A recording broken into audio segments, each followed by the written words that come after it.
Good morning students. 12वीं वाले बच्चे, सिद्धि हिंदी विद्यालय के इस ऑनलाइन क्लासेस में आपका हार्दिक स्वागत है। अब बच्चों, यहाँ पे हमारा ये जो 13वां लेसन चल रहा है, काले मेघा पानी दे, जिसके यहाँ पे लेखक है यहाँ पे धर्मवीर भारती। पाठ का साहित्य प्रकार है यहाँ पे स्मरण। वास्तविक रूप से लेखक जब छोटे थे तब उनके जीवन में उनके गांव में उस समय अकाल पड़ा था, बारिश नहीं हो रही थी, उस समय की बात है। और इतने बड़े हो गए उसके बाद उन्होंने याद करके यहाँ पे उन्होंने एक स्मरण के रूप में ये पाठ हमारे सामने प्रस्तुत किया है। पाठ में बच्चों हमने अब तक देखा कि यहाँ पे लेखक जो है वो लेखक की मन की यहाँ पे वैज्ञानिक बातें हैं। अब ये वैज्ञानिक जो बातें हैं उसमें उन्होंने बताया कि गांव में इंद्र सेना बना के लोग ये जो बच्चे हैं जिसको इंद्र सेना या मेंढक मंडली भी कहते हैं, और वो घर घर जाकर पानी मांगते हैं। पानी पहले से ही उसकी कमी है, लेकिन लोग फिर भी एक एक बाल्टी और घड़ा भर के पानी उन बच्चों पर डालते हैं। तो ये कहाँ की बात है?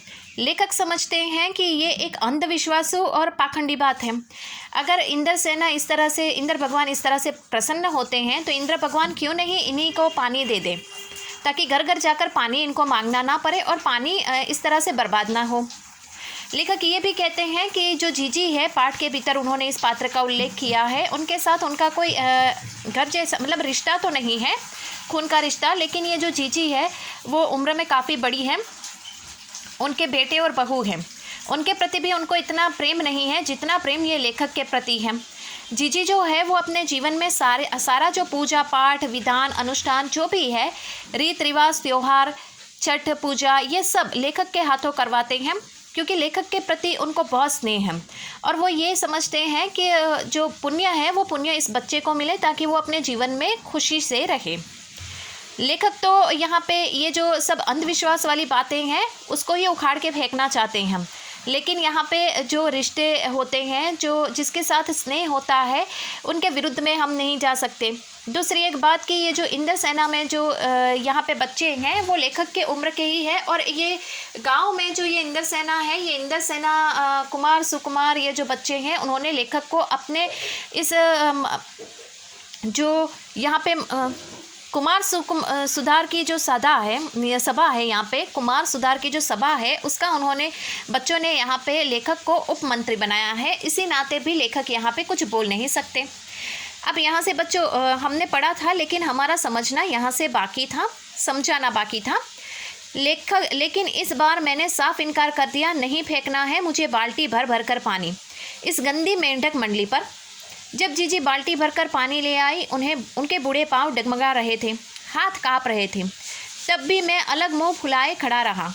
शाम को उन्होंने लड्डू मठरी खाने के लिए दिए तो मैंने उन्हें हाथ से अलग खिसका दिया, मुंह फेर कर बैठ गया। जीजी ने बोला भी नहीं।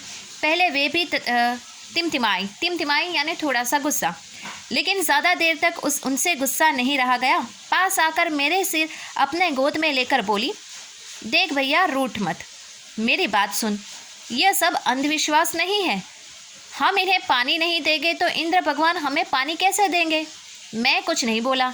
फिर जीजी बोली, तू इसे पानी की बर्बादी समझता है, पर यह बर्बादी नहीं है। यह पानी का अर्घ्य चढ़ाते हैं। अर्घ्य यानी इसका मतलब मैंने आगे वाले वीडियो में बताया था, जैसे हम जो जल होता है वो भगवान को अर्पित करते हैं, चढ़ाते हैं। जो चीज़ मनुष्य पाना चाहता है उसे पहले देना ही पड़ेगा। कैसे देगा नहीं तो पाएगा कैसे? इसलिए ऋषि मुनियों ने दान को सबसे ऊंचा स्थान दिया है। अब बच्चों यहाँ पे जो जीजी है, लेखक क्यों खफा है? क्योंकि खफा यानी रुठे हुए हैं कि जीजी जो है वो क्या करती है, मेंढक मंडली इस तरह से इंद्र सेना आई है तो बाल्टी भर के पानी लाते हैं। उनकी उम्र हो गई है, उनके पैर कपकपा रहे हैं यहाँ पे, लेकिन लेखक फिर भी रूठे हुए हैं। क्यों रूठे हैं? क्योंकि उनको पता है कि पानी नहीं है, लेकिन फिर भी लोग इस तरह से पानी बर्बाद कर रहे हैं, इसके लिए वो खफा है इस बात से। तो वो जीजी की सहायता नहीं करते हैं। अब यहाँ पे ये सारी सुबह के समय ये सब घटना घटित होती है। अब शाम हो गई, लेखक जो है वो जीजी के घर पे जाते हैं। शाम के वक्त जीजी ने लेखक को लड्डू और मठरी खाने के लिए दिए, लेकिन यहाँ पे लेखक नाराज़ है, उन्होंने हाथ से उसको सिरका दिया दूर। जीजी जो है वो भी थोड़ी तिमतिमाई थी, यानी थोड़ा उनको भी गुस्सा था। फिर उनका गुस्सा ज़्यादा समय टिक नहीं पाया। जीजी है वो उम्र में बड़े हैं और बुज़ुर्ग भी है, तो यहाँ पे उन्होंने लेखक के सिर को अपनी गोद में रखते हुए, उनको थपथपाते हुए फिर कहा कि देखो बच्चा, ये जो बातें हैं वो अंधविश्वास वाली बातें नहीं हैं, इसमें एक वास्तविकता है। जैसे कि बारिश के जो देव हैं वो इंद्र भगवान हैं। अब इंद्र भगवान को हम पानी नहीं देंगे तो वो हमें पानी कैसे देंगे? जीवन में कुछ पाने के लिए हमें पहले कुछ देना पड़ता है। हम इस तरह से पानी देंगे तभी भगवान हमारे ऊपर प्रसन्न होंगे और हमें पानी देंगे।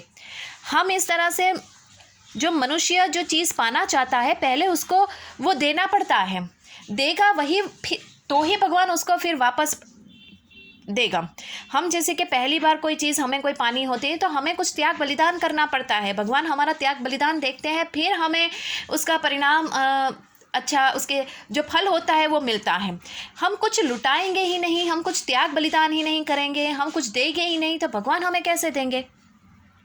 तो यहाँ पे ऋषि मुनियों ने भी दान को यहाँ पे सर्वश्रेष्ठ कहा है। समझ लो बच्चों कि ये पानी का एक दान है जो हमें करना है। हम पानी का दान करेंगे तो इंद्रदेव हमारे ऊपर प्रसन्न होंगे। ऐसा कौन कहता है बच्चों? यहाँ पे जीजी कहती है। किसको कहती है? लेखक को।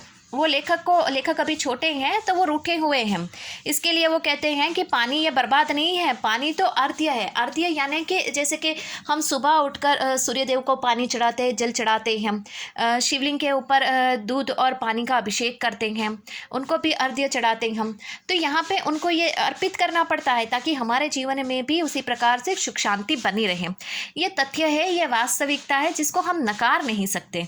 कुछ एक बातें ऐसी होती है जो हमारे विश्वास के साथ जुड़ी हुई होती है, और हम कहते हैं ना, उम्मीद के ऊपर, विश्वास के ऊपर दुनिया कायम है। बिल्कुल उसी प्रकार से। और जीजी की बात भी बच्चों देखा जाए तो यहाँ पे बिल्कुल सही है। ऋषि मुनियों को काहे बदनाम करते हो जीजी? क्या उन्होंने कहा था कि जब आदमी बूंद बूंद पानी को तरसे तब पानी कीचड़ में बहाओ? देखा, अब यहाँ पे लेखक अभी बच्चे हैं, उनके बाल सहज उनका मन है, वो जीजी से प्रश्न करता है कि आप ऋषि मुनियों को मत बदनाम करें। क्योंकि ऋषि मुनियों के बारे में यहाँ पे जीजी ने क्या कहा कि ऋषि मुनियों ने भी दान की महिमा को सर्वश्रेष्ठ बताया है। पहले दान करो फिर उसका परिणाम हमें मिलता है। ऐसा जीजी बच्चे को समझा रहे हैं, लेखक को समझा रहे हैं, लेकिन लेखक यहाँ पे समझ नहीं रहे हैं। उन्होंने क्या कहा? आप ऋषि मुनि को बदनाम ना करें। क्यों? क्योंकि ऋषि मुनियों ने नहीं कहा है कि जब पानी की इतनी अछत हो जाए, तंगी बरतने लगे, तब हमें पानी इस तरह से बर्बाद करना चाहिए। उन्होंने ऐसा हमें नहीं बताया है।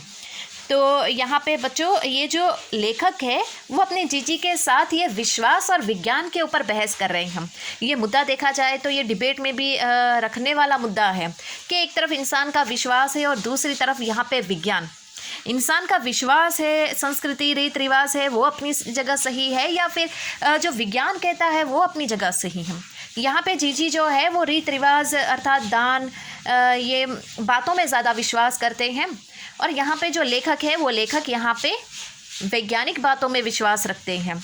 तो बच्चों, आज के इस वीडियो में हम यहाँ तक देखते हैं, फिर आगे के वीडियो में इसे आगे थोड़ा का देखें। एक पन्ना जितना बाकी है उसकी हम समझेंगे, धीरे धीरे पढ़ेंगे, समझेंगे, बिल्कुल जल्दबाजी नहीं करेंगे।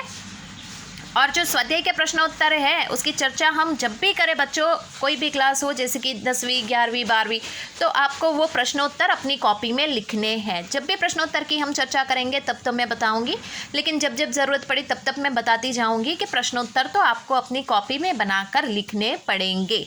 चर्चा तो हम यहाँ से करेंगे। अब करीबन एक पन्ना जितना है, तो एक आध 2 वीडियो में हमारा ख़त्म हो जाएगा। तब तक के लिए यहाँ पे रुकते हैं, फिर आगे बढ़ते हैं और पाठ के अंत में देखते हैं विज्ञान की जीत होती है कि विश्वास की जीत होती है। दोनों में व लगा हुआ है, विज्ञान, विश्वास। देखते हैं कौन जीतता है। ठीक है, तब तक के लिए यहाँ पे रुकते हैं। Thank you.